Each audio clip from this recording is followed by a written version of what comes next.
तो कैसे हो आप सभी? आशा करती हूँ आप सभी स्वस्थ होंगे।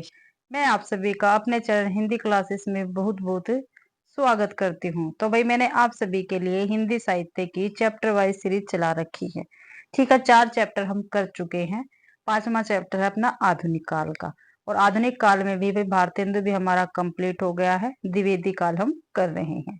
ठीक है, तो आज की क्लास का पहला क्वेश्चन रहेगा, यानी 119वां क्वेश्चन रहेगा, और 118 तक क्वेश्चन मैंने आपको पहले प्रोवाइड करवा दिए थे। ठीक है, और हर एक क्लास में हम 35 क्वेश्चन करते हैं। तो क्वेश्चन देखते हैं। आचार्य शुक्ल के अनुसार स्वतंत्रतावाद के प्रवर्तक है। कल की क्लास में भी हमारे पास ये क्वेश्चन था। स्वतंत्रतावाद के प्रवर्तक कौन है भाई? मैत्री शरण गुप्त है, राधा कृष्ण दास है, श्रीधर पाठक है, अयोध्या सिंह उपाध्याय हरिओध है। तो अपना सी ऑप्शन ठीक रहेगा। स्वतंत्रतावाद के प्रवर्तक श्रीधर पाठक है भाई। अगला क्वेश्चन है। आचार्य शुक्ल के अनुसार स्वतंत्रतावाद के प्रवर्तक श्रीधर पाठक है। इन्होंने ब्रज भाषा में मौलिक काव्य कश्मीर सुषमा की रचना की। ठीक है, ब्रज भाषा में लिखा हुआ भाई कश्मीर सुषमा। ठीक है, कश्मीर सुषमा ब्रज भाषा में लिखा गया और एक मौलिक काव्य है। और 1904 ईस्वी में इसका प्रकाशन हुआ था कश्मीर सुषमा का। ये आपको ध्यान रखना है। पाठक जी की खड़ी बोली में मौलिक कृतियां निम्नलिखित है। ठीक है, जो खड़ी बोली में लिखी गई इनकी रचनाएं उनको देखते हैं। वनाष्टक खड़ी बोली में है, देहरादून भी खड़ी बोली में है, भारत गीत भी खड़ी बोली में है, जगत सच्चाई सार भी खड़ी बोली में है, सांध्या अटन भी खड़ी बोली में है, गुणवंत हेमंत भी खड़ी बोली में रचनाएं हैं भाई। अगला क्वेश्चन है 120वां। उद्धव शतक के रचनाकार कौन है? जो उद्धव शतक रचना है इसके रचनाकार कौन है भाई? तो सत्यनारायण कवित्रतन, जगन्नाथ दास रत्नाकर, ब्रज रतन दास या वियोगी हरि। तो उद्धव शतक के रचनाकार है जगन्नाथ दास रत्नाकर भाई। बी आंसर अपना ठीक रहेगा। बी आंसर ठीक है। उद्धव शतक के रचनाकार जगन्नाथ दास रत्नाकर है। गंगा अवतरण, हरिश्चंद्र, हिंडोला, कलकासी, विराष्टक आदि इनकी अन्य कविताएं हैं। किनकी भी? जगन्नाथ दास रत्नाकर की। भरमरदूत, प्रेम कली, सत्यनारायण कवित रतन की कविता है। प्रेम शतक, वीर सतसई, प्रेम पथिक, प्रेमांजलि, छंदमय योगिनी आदि वियोगी हरि जी की कविताएं रहेंगी। तो ये भी वियोगी हरि की कविताएं हैं। प्रेम शतक, वीर सतसई, प्रेम पथिक, प्रेमांजलि, छदम योगिनी। ठीक है, वियोगी हरि की कविता रहेगी। अगला क्वेश्चन है हमारा 121वां। निम्नलिखित में से जगन्नाथ दास रत्नाकर की कौन सी रचना नहीं है? ठीक है भाई, तो इनमें से जो जगन्नाथ दास रत्नाकर की रचना नहीं है वो हमें बतानी है। तो भाई हिंडोला तो है, गंगा अवतरण भी है, भरमरदूत नहीं है भाई। ठीक है, उद्धव भी है। तो भरमरदूत इनकी रचना नहीं है जगन्नाथ दास रत्नाकर की। हिंडोला है, गंगा अवतरण है, उद्धव शतक है। सी आंसर ठीक रहेगा। भरमरदूत रत्नाकर की रचना नहीं है। भरमरदूत तथा प्रेम कली द्विवेदी युगिन ब्रज भाषा के कवि सत्यनारायण कवित रतन की रचना है भाई। कवित रतन की समस्त रचनाओं का संकलन बनारसी दास चतुर्वेदी ने हृदय तरंग नामक शीर्षक से प्रकाशित करवाया था। क्या भाई, जो कवित रतन है, ठीक है, सत्यनारायण कवित रतन जी, इनकी जितनी भी रचनाएं यानी समस्त रचनाओं का संकलन बनारसी दास चतुर्वेदी ने हृदय तरंग नामक शीर्षक से प्रकाशित करवाया। ये आपको ध्यान रखना है, पेपर में पूछा जाता है। कवित रतन ने भवभूति के उत्तर रामचरित्र और लॉर्ड मैकाले के अंग्रेजी खंड काव्य होरेसस का ब्रज भाषा में अनुवाद किया है।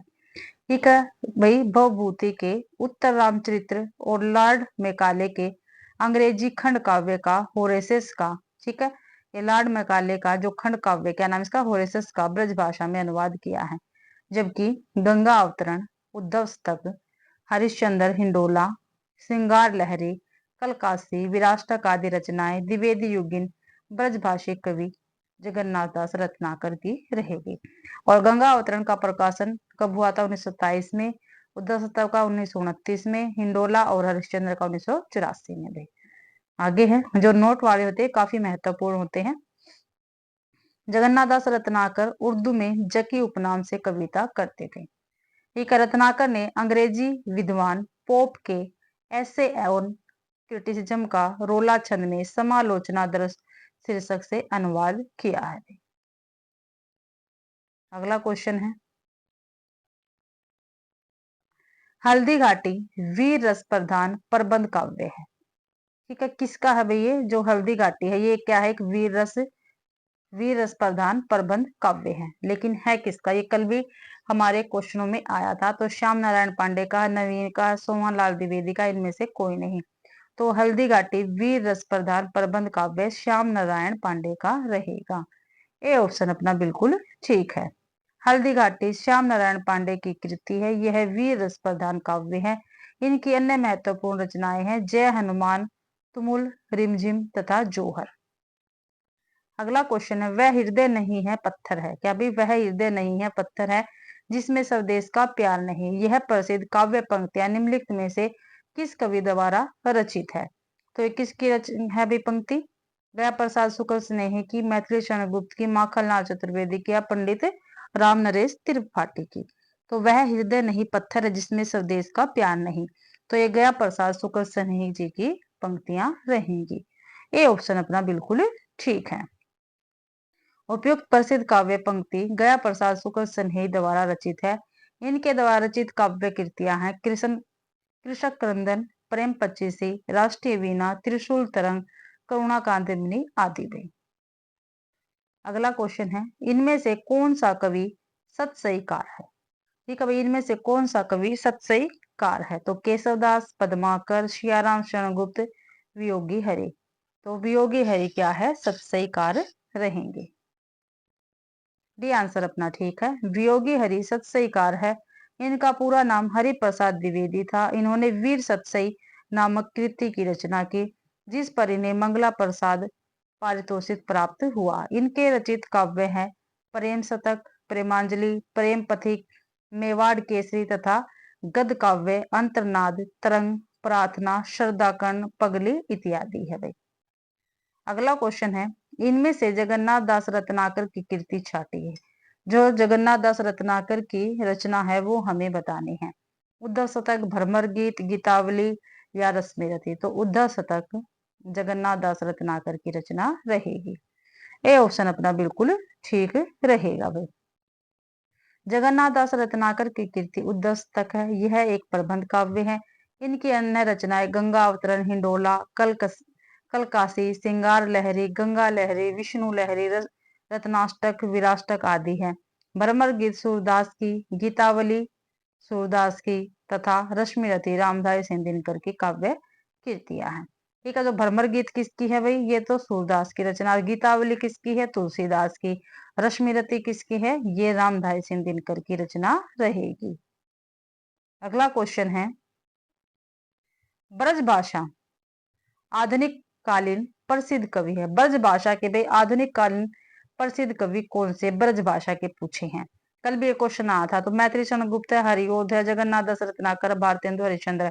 भाई घुमा फिरा के क्या है क्वेश्चन पूछे जा रहे हैं, किसी में कैसे पूछ रहा था, किसी में कैसे। तो जगन्नाथ दास रत्नाकर रहेंगे। सी आंसर ठीक है।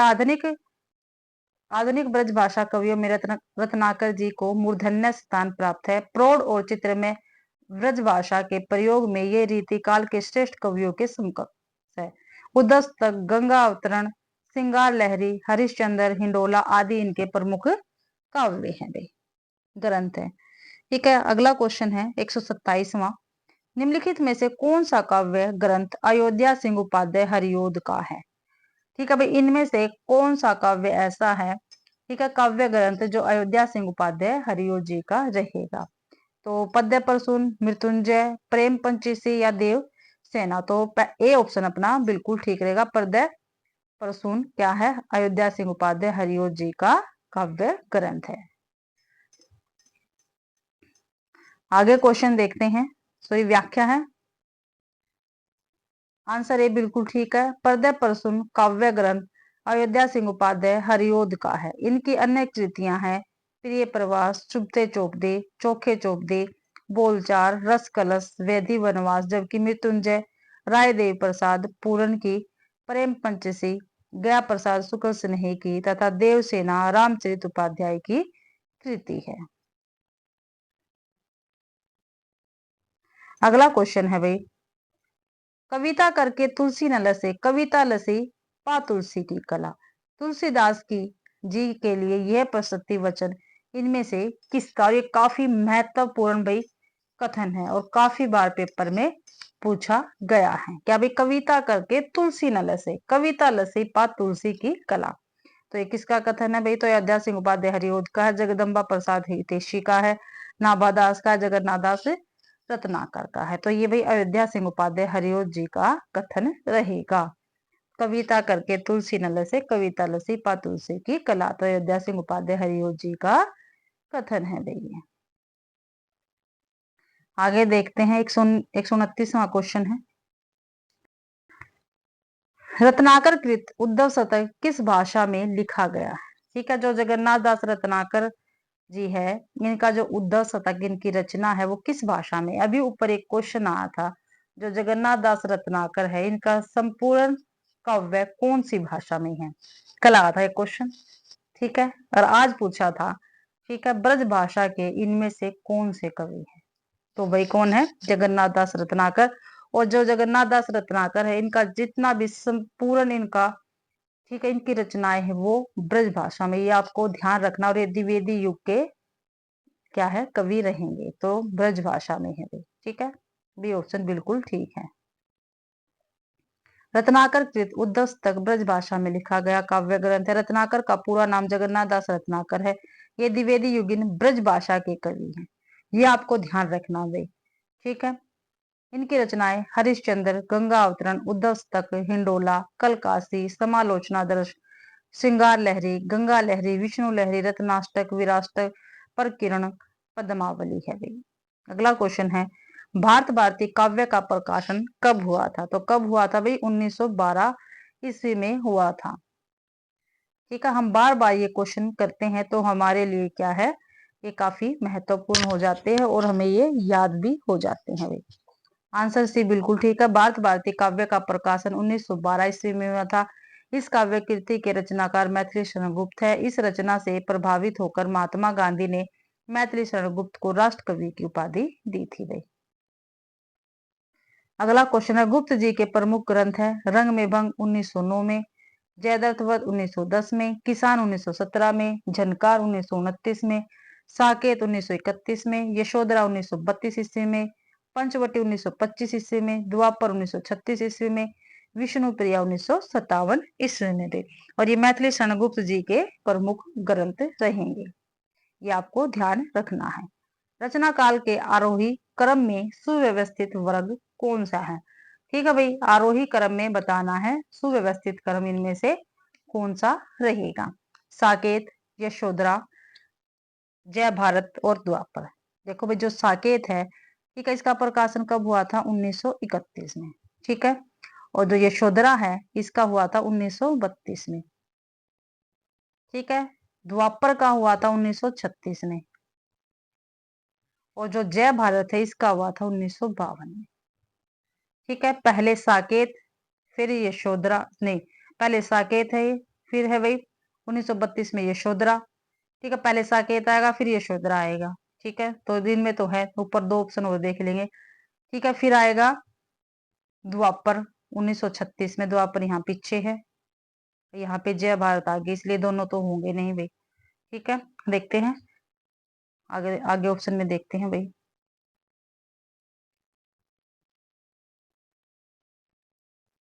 तो साकेत यशोधरा है, साकेत 1931 में, यशोधरा 1932 में, द्वापर था 1936 में, और जय भारत था 1952 में। तो सी ऑप्शन ठीक रहेगा अपना, ये रहा सी ऑप्शन ठीक है। साकेत 1931, यशोधरा 1932, द्वापर 1936, जय भारत भाई 1952 ईस्वी में। आगे खड़ी बोली हिंदी का प्रथम महाकाव्य कौन सा है? ठीक है, प्रथम महाकाव्य हमें बताना इनमें से कौन सा। तो प्रिय प्रवास है, साकेत है, कामायनी है, वैदेही वनवास है। तो प्रिय प्रवास क्या है? खड़ी बोली का, खड़ी बोली हिंदी का प्रथम महाकाव्य है भाई, ए ऑप्शन ठीक रहेगा अपना। आंसर ये बिल्कुल ठीक है। अयोध्या सिंह उपाध्याय हरिओद कृत प्रिय प्रवास, ठीक है, इसका प्रकाशन भी प्रिय प्रवास का 1914 ईस्वी में हुआ था। को हिंदी खड़ी बोली का प्रथम महाकाव्य माना जाता है। प्रिय प्रवास का सर्वप्रथम नाम ब्रजांगना विलाप था। वैदिक वनवास 1941 ईस्वी में प्रकाशित हुई। ये भी अयोध्या सिंह उपाध्याय का क्या है, महाकाव्य है। जबकि साकेत 1931 में प्रकाशित हुआ था और ये मैथिली शरण गुप्त का है। कामायनी 1935 ईस्वी में प्रकाशित हुई, जयशंकर प्रसाद का महाकाव्य है। अगला क्वेश्चन 133वां, ज्ञान राशि के संचित कोष का नाम साहित्य है। क्या भी ज्ञान राशि के संचित कोष का नाम साहित्य है, यह कथन किस विद्वान का है? तो आचार्य प्रसाद द्विवेदी है, महावीर प्रसाद द्विवेदी है, रामचंद्र शुक्ल है, बाबू गुलाब राय है। ये काफी महत्वपूर्ण कथन है भाई, काफी बार पेपर में पूछा गया है। ज्ञान राशि के संचित कोष का नाम साहित्य है, ये महावीर प्रसाद द्विवेदी जी का कथन रहेगा। बी ऑप्शन अपना बिल्कुल ठीक है। ज्ञान राशि के संचित कोष का नाम साहित्य है, ये कथन भी महावीर प्रसाद द्विवेदी का है। अगला कथन देख लेते हैं, यदि गद्य कवियों या लेखकों की कसौटी है तो निबंध गद्य की कसौटी है। भाषा की पूर्ण शक्ति का विकास निबंधों में ही सबसे अधिक संभव है। क्या भाई भाषा की पूर्ण शक्ति का विकास निबंधों में ही सबसे अधिक संभव है। तो ये कथन किसका है? तो आचार्य रामचंद्र शुक्ल जी का ये कथन रहेगा। अगला क्वेश्चन है, इनमें से कौन सी रचना मैथिली शरण गुप्त की नहीं है? ठीक है भाई, तो इनमें से ऐसी कौन सी रचना है जो मैथिली शरण गुप्त की नहीं है? तो रंग में भंग तो है, भारत भारती भी है, द्वापर भी है, लेकिन वैदिक वनवास इनकी नहीं है। ये अयोध्या सिंह उपाध्याय हरिओं जी की रचना रहेगी। डी ऑप्शन अपना बिल्कुल ठीक है। वैदिक वनवास मैथिली शरण गुप्त की रचना नहीं है। प्रिय प्रवास, पारिजात, वैदिक वनवास, कृषक शतक, रसिक रहस्य, प्रेमाबु वारिधि, प्रेम प्रपंच, प्रेमाबु प्रसरणवन, प्रेमाबु प्रवाह, चोखे चौबदे, चुपते चौबदे पद, प्रसोन, बोलचाल, रस कलश, फूल पत्ते, कल्पलता, हरिओज सत्सई तथा मरम स्पर्श आदि अयोध्या सिंह उपाध्याय हरिओज जी की ही रचनाएं हैं। ठीक है भाई। रंग में भंग, जयद्रथ वध, किसान, विकट भट्ट, गुरुकुल, भारत भारती, साकेत, झंकार, यशोधरा, द्वापर, जय भारत, विष्णुप्रिया, सिद्धराज, हिंदू, वेतालिक तथा पंचवटी आदि मैथिली शरण गुप्त जी की रचनाएं रहेंगी भाई। अगला क्वेश्चन करते हैं व्याख्या बेस की।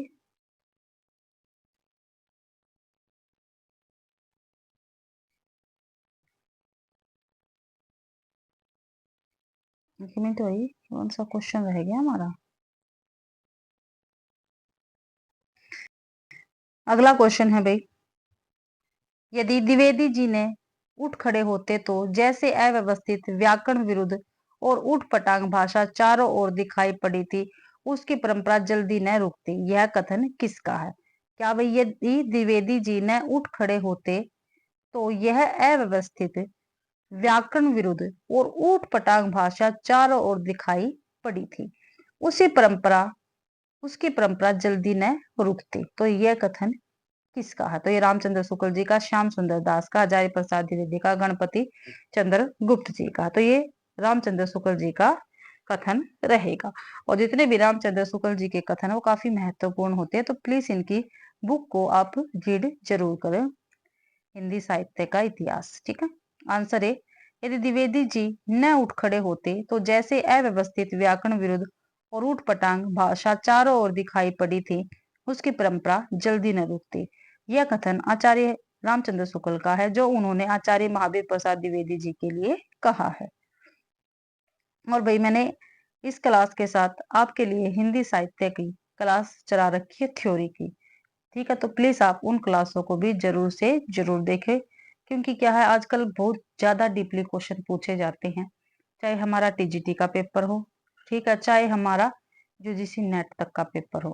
ठीक है, तो उनमें बहुत ही ज्यादा डीपली क्वेश्चन आते हैं, किसी भी स्टेट के पेपर हो।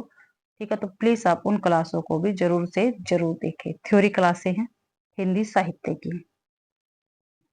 अगला क्वेश्चन है, सच्चा प्रेम वही है जिसकी तृप्ति आत्म बलि पर हो निर्भर। क्या भी सच्चा प्रेम वही है जिसकी तृप्ति आत्म बलि पर हो निर्भर। त्याग बिना निष्प्राण प्रेम है, करो प्रेम पर प्राण निछावर। क्या भाई त्याग बिना निष्प्राण प्रेम है, करो प्रेम पर प्राण निछावर। तो इन पंक्तियों के रचयिता कौन है? तो माखनलाल चतुर्वेदी है, बाल कृष्ण शर्मा नवीन है, राम नरेश त्रिपाठी है, श्रीधर पाठक है। तो भाई इन पंक्तियों के रचनाकार कौन रहेंगे? राम नरेश त्रिपाठी। सी आंसर अपना बिल्कुल ठीक रहेगा।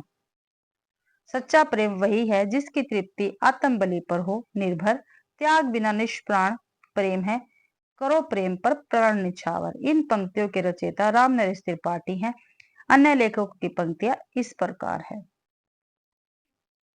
चाह नहीं सम्राटों के सौ पर हे हरि डाला जाऊं। क्या भी चाह नहीं सम्राटों के सौ पर हे हरि डाला जाऊं। तो ये किसकी पंक्ति है? माखनलाल चतुर्वेदी जी की ये पंक्ति रही है। हो जाने दो गर्क नशे में, मत पड़ने दो फर्क नशे में। तो ये बाल कृष्ण शर्मा नवीन की पंक्ति रहेंगी। विजन वन प्रांत था, प्रकृति मुख शांत था, अटन का समय था, रजनी का उदय था। तो ये श्रीधर पाठक जी की पंक्तियां है भाई। अगला क्वेश्चन 137वां, मैथिली क्षणगुप्त कृत यशोधरा की विधा क्या है? जो यशोधरा है ये मैथिली क्षणगुप्त जी की रचना है। तो इसने पूछी है भाई इनकी विधा क्या है? तो भाई ये गद्य काव्य है या पद्य काव्य या चंपू काव्य या इनमें से कोई नहीं। तो भाई ये चंपू काव्य रहेगा यशोधरा। और चंपू काव्य क्या होता है? गद्य पद्य मिश्र रचना भाई। सी आंसर बिल्कुल ठीक है। मैत्री क्षणगुप्त कृत यशोधरा चंपू विधा का काव्य है। मैत्री क्षणगुप्त की प्रमुख रचनाएं हैं रंग में भंग, जयद्रथ वध, विकट बट, गुरुकुल, झनकार, द्वापर, सिद्धराज, पंचवटी, वैतालिका, विष्णुप्रिया, भारत भारती, साकेत, किसान आदि। अगला क्वेश्चन 138वां, जकी उपनाम तखलुश से कौन प्रसिद्ध हिंदी कवि उर्दू में गजल लिखता था भाई? तो कौन था भाई? श्रीधर पाठक थे, जगन्नाथ दास रत्नाकर थे, गंगा शरण थे या अयोध्या सिंह उपाध्याय हरिऊर थे? तो भाई जगन्नाथ दास रत्नाकर जकी उपनाम से हिंदी कवि में उर्दू में हिंदी कवि थे और उर्दू में गजल लिखते थे भैया। ठीक है, व्याख्या में देख लेते हैं। जकी उपनाम यानी तखलुश से जगन्नाथ दास रत्नाकर प्रसिद्ध हिंदी कवि उर्दू में गजल लिखते थे। इनके गुरु का नाम नवनीत लाल चतुर्वेदी था। रत्नाकर इनका उपनाम था। इनकी प्रमुख काव्य कृतियां है गंगा अवतरण, उद्धव स्तक, हरिश्चंद्र, हिंडोला, सिंगार लहरी, कलकासी, विराष्टक आदि भी। अगला क्वेश्चन है 139वां, द्विवेदी युगीन निम्नलिखित रचनाओं में से एक महाकाव्य नहीं है। ठीक है भाई, द्विवेदी युग की ये रचनाएं हैं, इनमें से ये कहा गया है भाई इनमें से एक रचना ऐसी है जो महाकाव्य की श्रेणी में नहीं आती है। तो जयद्रथ वध आता है, प्रिय प्रवास भी आता है। ठीक है, सॉरी भाई सॉरी, एक मिनट, जयद्रथ वध नहीं है महाकाव्य, प्रिय प्रवास भी है, साकेत भी है और रामचरित्र चिंतामणि भी क्या है? ये महाकाव्य की श्रेणी में आता है। जयद्रथ वध नहीं आता क्योंकि ये खंड काव्य है। ये ऑप्शन अपना ठीक रहेगा। द्विवेदी युगीन रचनाओं में से जयद्रथ वध महाकाव्य नहीं है, यह एक खंड काव्य ग्रंथ है। इसके रचयिता मैथिली शरण गुप्त हैं। गुप्त जी का साकेत महाकाव्य है तथा प्रिय प्रवास अयोध्या सिंह उपाध्याय हरिओद का खड़ी बोली हिंदी का प्रथम महाकाव्य माना जाता है। रामचरित चिंतामणि रामचरित्र उपाध्याय का महाकाव्य है। ठीक है, रामचरित चिंतामणि किसका है? रामचरित उपाध्याय का ही महाकाव्य रहेगा। अगला क्वेश्चन है 140वां, उठ जाग मुसाफिर भोर भई अब रैन कहाँ सो सोवत है, किस अवधि सम्राट कवि की रचना है? क्या भाई, उठ जाग मुसाफिर भोर भई अब रैन कहाँ जो सोवत है, तो भाई किस अवधि सम्राट कवि की रचना है? एक अवधि के सम्राट कहे जाते हैं वो कवि जिनकी ये रचना की पंक्तियां हैं। तो विश्वनाथ त्रिपाठी है, वंशीधर शुक्ल है, विश्वनाथ पाठक है या अदम गोंड की है? तो गोंडवी। तो वंशीधर शुक्ल जी की ये काव्य पंक्तियां हैं और वंशीधर शुक्ल जी को अवधि का सम्राट कहा जाता है भाई। बी आंसर बिल्कुल ठीक है। उठ जाग मुसाफिर भोर भई अब रैन कहाँ जो सोवत है, यह पंक्ति अवधि सम्राट कवि वंशीधर शुक्ल जी की रचना है। उठो सोने वालों सवेरा हुआ, ये रचनाएं हैं इनकी। कदम कदम बढ़ाए जा खुशी के गीत गाए जा, जैसे कालजी रचना सृजन करने वाले वंशीधर शुक्ल जी ही रहेंगे भाई। अगला क्वेश्चन है 141वां, निम्नलिखित में से एक द्विवेदी युगीन कविता की प्रवृत्ति नहीं है। ठीक है भाई, द्विवेदी युगीन कविता की प्रवृत्ति पूछी है, इनमें से नहीं है। तो कौन सी नहीं है देखते हैं। कल्पना का अतिरेक, ये तो नहीं है। राष्ट्रीयता है, इतिवृत्तात्मकता है, नीति और आदर्श का चित्रण भी है। तो नहीं पूछी थी, नहीं अपनी एक ये कल्पना का अतिरेक, ये ऑप्शन ठीक है। कल्पना का अतिरेक द्विवेदी युगीन कविता की प्रवृत्ति नहीं है, यह छायावाद की प्रवृत्ति है। राष्ट्रीयता, इतिवृत्तात्मकता, नीति और आदर्श का चित्रण द्विवेदी युगीन कविता की प्रवृत्ति है भी ये। अगला क्वेश्चन 142वां। द्विवेदी युगीन कविता के संदर्भ में इनमें से कौन सा कथन गलत है। ठीक है भाई, द्विवेदी युग की कविता है और कविता के संबंध में कौन सा गलत है कथन, ये हमें बताना है। 142वां क्वेश्चन है, द्विवेदी युगीन कविता में राष्ट्रीयता का अभाव, तो यही गलत है भाई। ऊपर तो हमने राष्ट्रीयता की क्या है प्रवृत्ति देखी, तो इसमें अभाव कैसे हो गया, तो यही क्या है गलत है, ये ऑप्शन अपना ठीक रहेगा। फिर भी और ऑप्शन देख लेते हैं, क्या पता कहीं घुमा फिरा के फिर पूछ लिया जाए। द्विवेदी युगीन काव्य में नीति और आदर्श की प्रधानता, बिल्कुल ठीक है। द्विवेदी युगीन काव्य में वर्ण विषयों का विस्तार है, बिल्कुल ठीक है। द्विवेदी युगीन काव्य में सभी काव्य रूपों का प्रयोग हुआ है, ये भी बिल्कुल ठीक रहेगी। व्याख्या में देख लेते हैं भाई क्या कुछ है। आंसर ये बिल्कुल ठीक रहेगा। द्विवेदी युगीन कविता के संदर्भ में द्विवेदी युगीन कविता में राष्ट्रीयता का अभाव है, यह कथन बिल्कुल गलत है। द्विवेदी युगीन काव्य में नीति और आदर्श की प्रधानता है। द्विवेदी युगीन काव्य में वर्ण विषयों का विस्तार हुआ है। द्विवेदी युगीन काव्य में सभी काव्य रूपों का प्रयोग हुआ है। द्विवेदी युगीन कविता के संदर्भ में ये सभी कथन सही रहेंगे। अगला क्वेश्चन है 143वां। डॉक्टर रसाल का ब्रज भाषा काव्य है, जो डॉक्टर रसाल है इनका ब्रज भाषा काव्य कौन सा है, ये हमें बताना है। उद्धस्तक, रामकृष्ण काव्य, व्रजवर्तिका या श्याम सतिक। तो भाई उद्धस्तक जो है ये ब्रज भाषा का काव्य रहेगा। डॉक्टर रमाशंकर शुक्ल रसाल का ब्रज भाषा काव्य उद्धस्तक है, जो 1970 ईस्वी में प्रकाशित हुआ। इनकी अन्य प्रसिद्ध कृति है काव्य पुरुष, जिसकी रचना सन 1955 ईस्वी में खड़ी बोली में हुई। उद्धस्तक नाम से जगन्नाथ दास रत्नाकर की भी रचना है। ठीक है, और ऐसे अगर क्वेश्चन आ जाते तो हम ऑप्शन के अकॉर्डिंग आंसर लगाएंगे। ठीक है,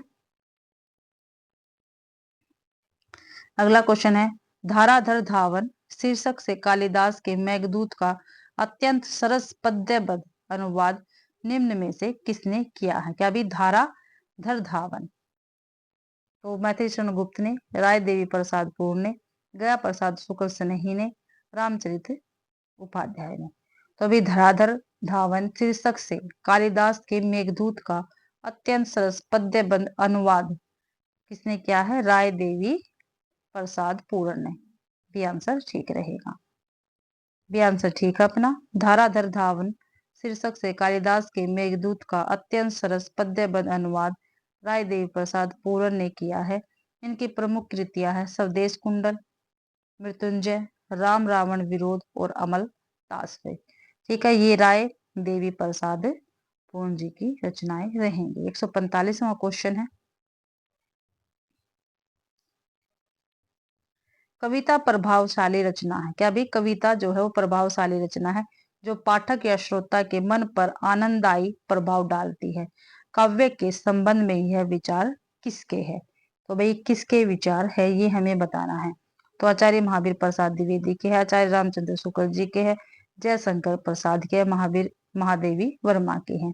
तो भाई कविता प्रभावशाली रचना जो पाठक या श्रोता के मन पर आनंददायी प्रभाव डालती है, ये कथन भाई आचार्य महावीर प्रसाद द्विवेदी जी का रहेगा। ये ऑप्शन बिल्कुल ठीक है। अगला क्वेश्चन देखते हैं 146वां। इनमें से कौन सा काव्य ग्रंथ मैथिली शरण गुप्त का काव्य ग्रंथ नहीं है।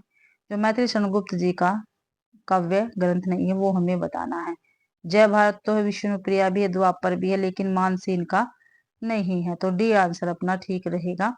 मानसी मैथिली शरण गुप्त का काव्य ग्रंथ नहीं है। मानसी काव्य ग्रंथ के रचयिता राम नरेश त्रिपाठी। कौन है भी मानसी के, राम नरेश त्रिपाठी। राम नरेश त्रिपाठी का अन्य काव्य ग्रंथ है मिलन 1917 में, पथिक 1920 में, सौ पर 1929 में भी। ठीक है। तो मिलन पथिक सोपान, हमें ऐसे इसको याद करते हैं, मिलन पथिक सोपान। ठीक है। मिलन 1917 में, पथिक 1920 में प्रकाशित हुआ, और जो सोपान 1929 में भी। जबकि द्वापर, जय भारत, विष्णुप्रिया काव्य ग्रंथ के लेखक मैथिली शरण गुप्त जी रहेंगे भाई। ठीक है।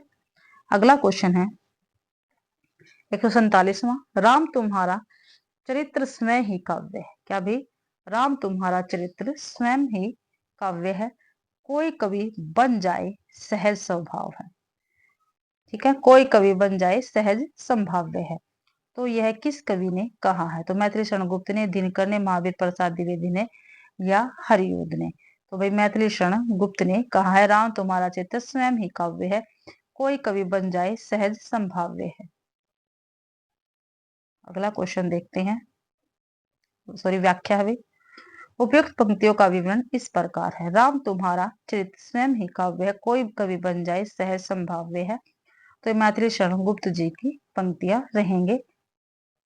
आगे, सब सानों को मिलता दूध भात, भूखे बच्चे अकुलाते हैं, ये दिनकर जी की पंक्ति रहेगी। तुम ही अन्नदाता भारत के सचमुच बैलराज महाराज, ये महावीर प्रसाद द्विवेदी की पंक्ति है।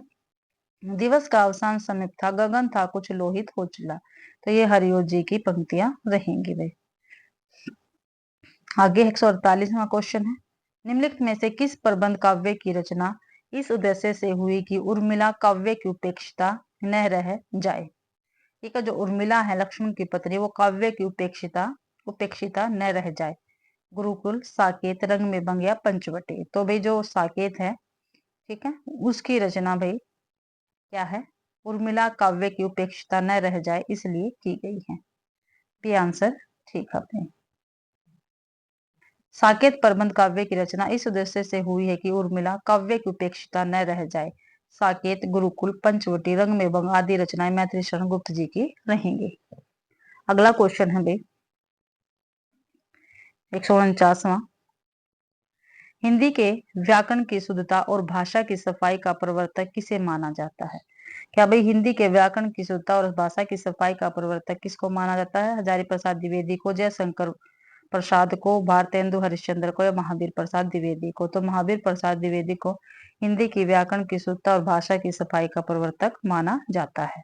ये आंसर ठीक रहेगा। 150वां क्वेश्चन है, एकांतवासी योगी के रचयिता कौन है? क्या भी एकांतवासी जो योगी है इसके रचयिता कौन रहेंगे? तो श्रीधर पाठक है, हरिओ जी है, महावीर प्रसाद द्विवेदी है, मैथिली शरण गुप्त है। तो एकांतवासी योगी के रचयिता श्रीधर पाठक रहेंगे, ये ऑप्शन ठीक है अपना।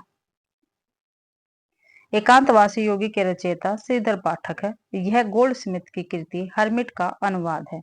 श्रीधर पाठक ने इसकी रचना लावणी या ख्याल शैली में की है। ठीक है। जो एकांतवासी योगी है इसकी रचना भाई श्रीधर पाठक ने लावणी या ख्याल शैली में की है। इनकी मौलिक एवं अनुदित रचनाएं इस प्रकार हैं। अनुदित देख लेते हैं, गडरिये एवं दार्शनिक, एकांतवासी योगी, उज्जड ग्राम, शांत पथिक, ऋतु संहार। मौलिक है इनकी वनाष्टक, देहरादून, भारत गीत, जगत सच्चाई सार, सर्गीय वीणा, धन विजय, सांध्य अटन, गुणवंत हेमत। अगला क्वेश्चन है, द्विवेदी युग में समस्या पूर्ति का केंद्र था। तो समस्या पूर्ति का केंद्र कहाँ था भाई द्विवेदी युग में? कानपुर में, लखनऊ में, वाराणसी में, या इलाहाबाद में? तो द्विवेदी युग में समस्या पूर्ति का केंद्र कानपुर में था, तो ए ऑप्शन बिल्कुल ठीक रहेगा। द्विवेदी युग में समस्या पूर्ति का केंद्र कानपुर था। महावीर प्रसाद द्विवेदी ने गद्य और पद्य दोनों में खड़ी बोली में सामान्य बोलचाल की भाषा को प्राथमिकता देने की वकालत की। द्विवेदी जी के काव्य संग्रह है काव्य मंजूषा, सुमन, कान्य कुब्ज अबला विलाप, देवी स्तुतिस्तक, कान्य कुब्जावली वर्तमम आदि है। अगला क्वेश्चन देखते हैं, कवि सम्राट की उपाधि किसे दी गई थी? कवि सम्राट की उपाधि किसे दी गई थी? तो भाई रामदास त्रिपाठी हैं, बद्री नारायण प्रेमघन है, श्रीधर पाठक है, या अयोध्या सिंह उपाध्याय हरिओद है? तो डी ऑप्शन अपना ठीक रहेगा। कवि सम्राट की उपाधि भाई अयोध्या सिंह उपाध्याय हरिओद जी को दी गई है। अयोध्या सिंह उपाध्याय हरिओद को कवि सम्राट की उपाधि दी गई है। डॉक्टर गणपति चंद्र गुप्त ने हरियोध को आधुनिक काल का सूरदास कहा है। क्या कहा भाई? सूरदास कहा है। हरियोध कृत प्रिय प्रवास को खड़ी बोली हिंदी का प्रथम महाकाव्य माना जाता है। अगला क्वेश्चन है 153वां। गोल्डस्मिथ कृत हरमिट तथा डेजर्ट विलेज का हिंदी अनुवाद किसने किया है? तो किसने किया भी? प्रताप नारायण मिश्र ने, भारतेंदु हरिश्चंद्र ने, प्रेमघन ने या श्रीधर पाठक ने? तो श्रीधर पाठक जी ने गोल्डस्मिथ कृत हरमिट तथा डेजर्ट विलेज का हिंदी में अनुवाद किया है। डी ऑप्शन अपना ठीक रहेगा। तो गोल्डस्मिथ कृत हरमिट तथा डेजर्ट विलेज का हिंदी अनुवाद श्रीधर पाठक ने किया है। हरमिट का एकांतवासी योगी तथा डेजर्ट विलेज का उजड़ ग्राम नाम से हिंदी अनुवाद किया है। ठीक है भाई, ये आपको ध्यान रखना। हरमिट का किससे किया? एकांतवासी योगी से। डेजर्ट विलेज का उजड़ ग्राम नाम से हिंदी में अनुवाद किया श्रीधर पाठक ने। एकांतवासी योगी की रचना लावनी या ख्याली शैली में की है। ठीक है, जो एकांतवासी योगी है इसकी रचना लावनी या ख्याल शैली में की गई है। पाठक जी द्वारा खड़ी बोली में रचित प्रथम कविता है। प्रथम कविता कौन सी है इनकी जो खड़ी बोली में रचित है? वो है गुणवंत हेमंत। तथा खड़ी बोली की प्रथम पुस्तक है एकांतवासी योगी। और खड़ी बोली की प्रथम पुस्तक कौन सी है? श्रीधर पाठक की एकांतवासी योगी भाई। ठीक है, तो इसी के साथ भाई आज की अपनी क्लास कंप्लीट होती है। ठीक है, आशा करती हूँ आप सभी को क्लास पसंद आई होगी। अगर आप सभी को क्लास पसंद आती है तो प्लीज वीडियो को ज्यादा से ज्यादा शेयर करें, ठीक है, लाइक करें और कमेंट करना बिल्कुल भी ना भूले भाई। और चैनल को भी सब्सक्राइब जरूर से जरूर करें और टेलीग्राम चैनल को भी ज्वाइन करें भाई। पीडीएफ आपको वहीं पे मिलती है सभी क्लासों की। ठीक है, और आप सभी का क्लास देखने के लिए बहुत बहुत धन्यवाद।